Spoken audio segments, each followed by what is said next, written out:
자, 그럼 시작할게요. 자, 오늘 제목도 한번 읽어보겠습니다. 시작. 성경 번역의 필요성. 자, 선교사님들이 많은 일들을 하시는데요. 그 중에서 성경 번역을 하는 선교사님들이 계세요. 그래서 그분들은 이제 특정 종족, 이제 뭐 민족 단위가 아니고 부족 단위까지 될 수가 있습니다. 그래서 그런 곳에 가서 언어를 먼저 익히시고 그 부족의 말로 성경을 번역하시는 일을 하는 거예요. 굉장히 중요한 사역입니다. 우리도 지금 한글로 되어 있는 성경을 보고 있죠? 원래 성경은, 구약 성경은 히브리어, 고대 히브리어로 되어 있고, 그 다음에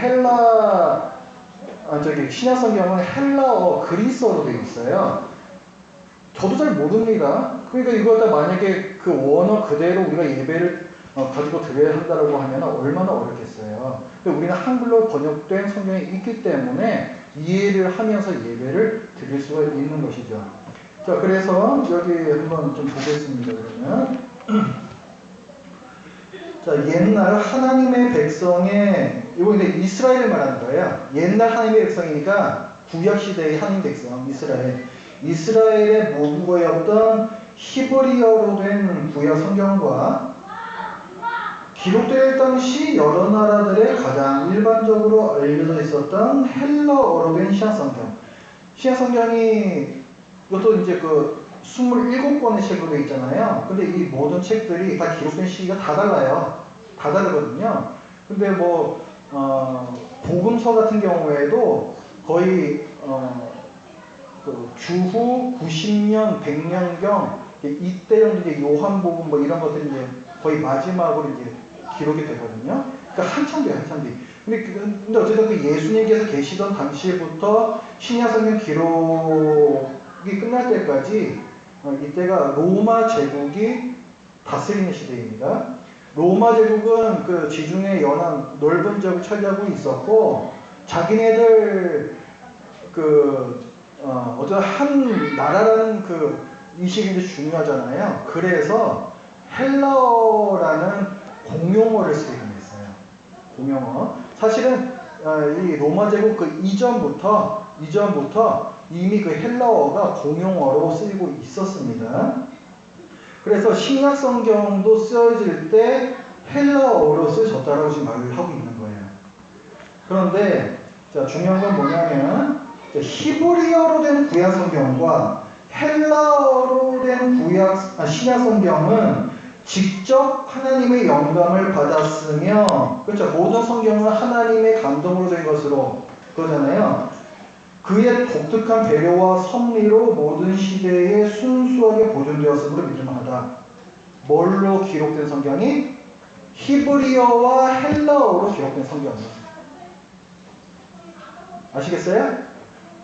그러면 한글로 기록된 성경은 그렇지 않다는 거예요.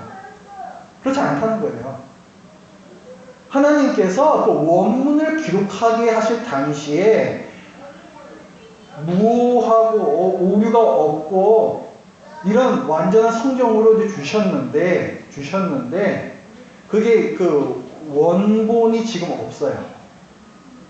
원본은 없고 계속해서 그걸 베껴서, 옛날에 인쇄술이 없었으니까 그거를 보고 베끼고 하는 많은 사본들이 남아 있습니다. 자, 그래서 어떤 사본에는 이런 말씀이 있고 어떤 사본은 이런 말씀이 없고 이런 것들도 있어요. 근데 여기서 말하는 건 뭐냐면 최초의 원본, 이 원본은 믿을만 하다라는 거예요. 그렇기 때문에 교리적인 많은 문제로 종교회의, 교회회의 이런 것들이 열리거든요. 초대교회 때부터 그렇게 왔어요. 여러분 사도행전 15장에 보면 자, 예수 그리스도를 믿은 이방인이 율법을 다 지키게 해야 될 것이냐 말 것이냐, 이 문제를 놓고 다 모여가지고 회의를 하죠. 그래서 뭐 목매어 죽인 것과 뭐 피와 우상 숭배만 금하고 율법은 안 지켜도 되는 걸로 하자 이렇게 결정하잖아요. 그게 교회 공회의라는 거예요. 공회의라는 거예요. 그게 초대교회 때부터 그런 게 있어 왔는데, 그렇게 어떤 문제를 결론을 내야 될 때, 판가름을 해야 될 때 그 기준이 뭐냐면 원어 성경이야, 원어 성경. 우리는 교회는 항상 성경을 기준으로 판단을 해야 돼요. 그렇죠? 그런데 그 중에서도 원어 성경이 중요해요. 우리나라도 마찬가지입니다. 우리가 예배는 이렇게 드리지만 이를테면 그 학자들 간의 어떤 첨예한 그 의견 충돌이 있는 그런 성경의 해석들이 있을 수가 있어요. 이 말씀은 이렇게 해석하는 게 맞다, 저렇게 해석하는 게 맞다. 그런데 그때 기본으로 보는 게 뭐냐면 원문으로는 어떻게 되어 있냐, 이걸 항상 따져요. 구약 성경 히브리어로 어떻게 되어 있고 이 단어가 과연 구약 성경에 어디에서 쓰인 단어이며 신약 성경도 마찬가지고 이런 식으로 그 분석을 해요. 이게 가장 기본적인 작업이에요. 왜냐하면 우리가 방금 봤던 것처럼 원어 성경은 완전하나 번역본은 사람의 이성적인 작업물이에요. 그죠? 번역이 완전히 안 돼요. 지금 우리 갖고 있는 이 개역 개정 성경에도요, 잘못된 번역도 굉장히 많아요. 제가 가끔씩 설교 때 이거 오역입니다 라고 말씀드릴 때가 있죠. 그럼 이거 완전하지 않은 거죠. 원문은 안 그렇거든요. 원문은 안 그래요. 그래서 그 신학교 교수님들은 물론이고 신학생들도 다 히브리어, 헬라어를 다 기본적으로 배우게끔 해요. 저는 많이 잊어버렸어요. 또 그만큼 중요하다는 거예요. 그 얘기를 한 것이고, 자, 그래서 그 18절 대한 말씀 보겠습니다. 성경은 완전하다는 말씀을 하는 거예요. 읽습니다. 시작. 진실로 너희에게 이르노니 천지가 없어지기 전에는 율법의 1.1획도 결코 없어지지 아니하고 다 이루리라. 완전하다는 말이고, 읽습니다. 시작. 마땅히 율법과 증거의 말씀을 따르지니 그들의 말하는 바가 이 말씀에 맞지 아니하면 그들이 정녕 아침빛을 보지 못하고, 그러니까 뭔가를 결정해야 된다. 기준이 뭐라 그랬어요? 성경이라고 그랬잖아요. 이거 말하는 거예요. 그러니까 말씀에 맞지 않으면 틀린 거예요. 성경 말씀에 맞지 않으면 틀린 거라고. 그러니까 여러분이 저하고 뭔가 성경 본문 혹은 여러분의 신앙 생활에 대한 문제를 저하고 나누실 때에도 여러분과 저는 항상 성경 말씀은 이에 대해서 뭐라고 말씀하는가 거기로 수렴이 돼야 돼요. 제 상황은 그런데 그렇지가 않아요. 이딴 소리 하시면 안 돼요. 제가 이렇게 표현해서 죄송한데요. 그딴 소리 하시면 안 돼요. 그렇게 되면은 결론 나지 않아요. 그거는 내가 내 마음대로 하겠다는 말이지 성경 말씀대로 하겠다는 의지가 없는 거예요. 항상 성경 말씀으로 수렴을 해야 됩니다.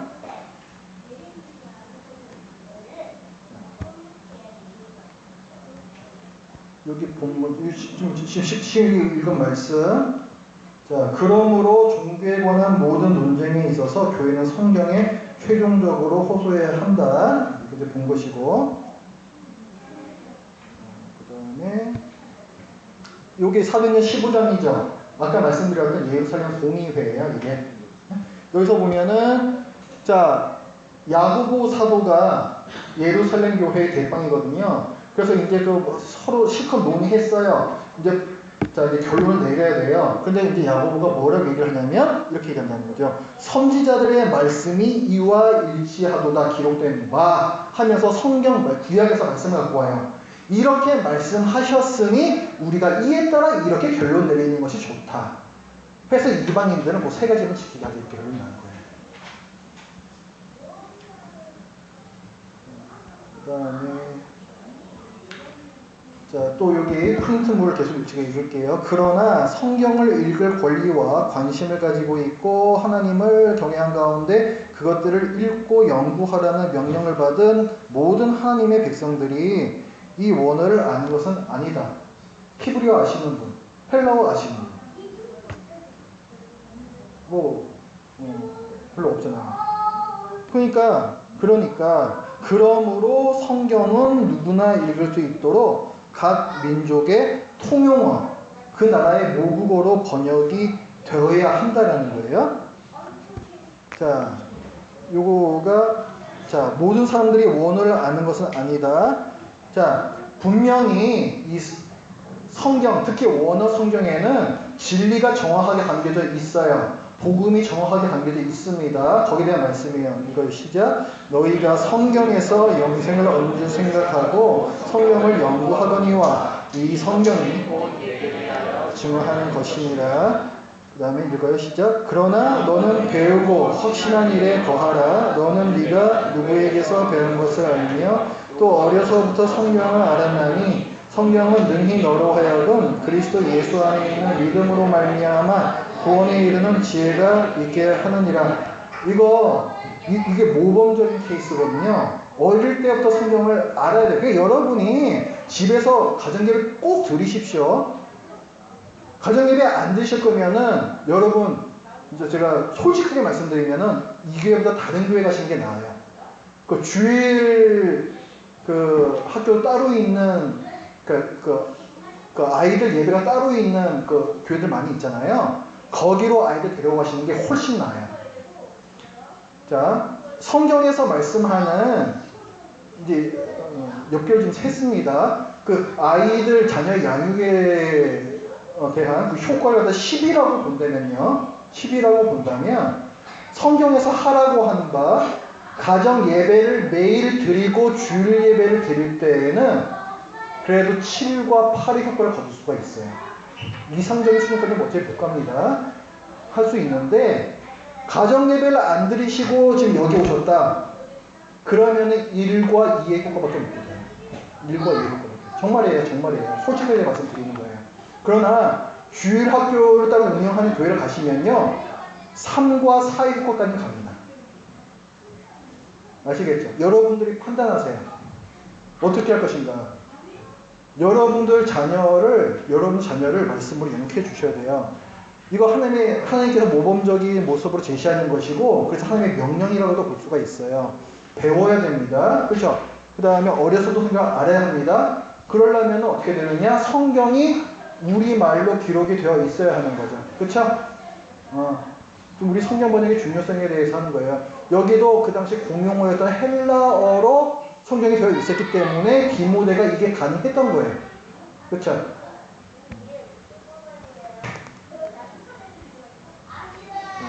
그 다음에 이제 고린도전서 여기 14장 말씀도 한번 읽어볼게요. 시작. 그런즉 형제들아 내가 너희에게 나아가서 방언으로 말하고 계시나 지식이나 예언으로 가르치는 것으로 말하지 아니하면 너희에게 무엇이 유익하리요? 이와 같이 너희도 혀로서 알아듣기 쉬운 말을 하지 아니하면 그 말하는 것을 어찌 알리요? 이는 허공에다 말하는 것이라. 방언은 뭐냐면 사람이 알아들을 수 없는 말이에요. 랄랄라라고 말하시는 분들이 있는데 사실 성경에 보면은 외국어입니다. 그렇죠? 사도행전 2장에서 성령 강림하셨을 때 모두 방언으로 얘기하는데 외국에서 온 사람들고 우리나라 말로 얘기하는 장면이 나오죠. 그러니까 방언은 외국어예요. 랄랄랄랄랄라 아닙니다. 그거 방언 아니에요, 그거. 그런 거 아닙니다. 그거. 그래서 여기서 말씀하는 말은 뭐냐면 알아들을 수 없는 말은 유익이 없다는 거예요. 알아들을 수 없는 말은 유익이 없다. 특히 예배에서 제가 그냥 30분 동안 랄랄랄랄라 하고 있으면 알아들으시겠습니까? 아니면 여기서 제가 히브리어 할 줄도 모르는데 히브리어로 30분 동안 설교하면은 그 설교가 여러분들이 유익이 되시겠습니까? 안 되죠? 안 되는 거예요. 그죠? 그 얘기 좀 하는 거예요. 특히 그 예배 좀 보면 나와 있는 건데 혀로서 알아듣기 쉬운 말을 해야 된다라는 거예요. 그렇죠? 예배 때 특히나 그렇게 해야 되기 때문에 우리에겐 번역된 성경이 이거 정당한 거예요. 정당한 거예요. 왜 이렇게 오류가 있는 번역본을 보냐? 그래도 정당하다는 거예요. 읽는 것도 있지만 어느 게 훨씬 많아요. 하나님께서 허락하신 거예요. 우리가 순종적으로 보고 있듯이.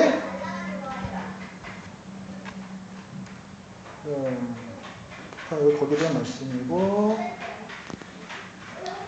하나님의 말씀이 모든 사람들의 안에 풍성히 거하며 사람들이 그의 받으실 만한 방식으로 그를 예배하고 인내와 성경의 안위로 소망을 가지도록 해야 된다. 뭘 통해서? 모국어로 된 성경을 통해서.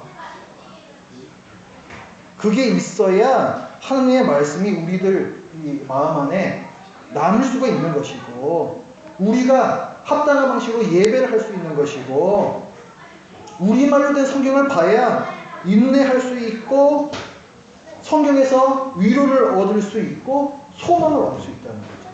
당연한 얘기죠? 당연한 얘기죠. 하나님께서 이걸 바라시거든요. 읽습니다. 시작. 그리스도의 말씀이 너희 속에 풍성히 거하여 모든 지혜로 피차 가르치며 권면하고 시와 찬송과 신령한 노래를 부르며 감사하는 마음으로 하나님을 찬양하고.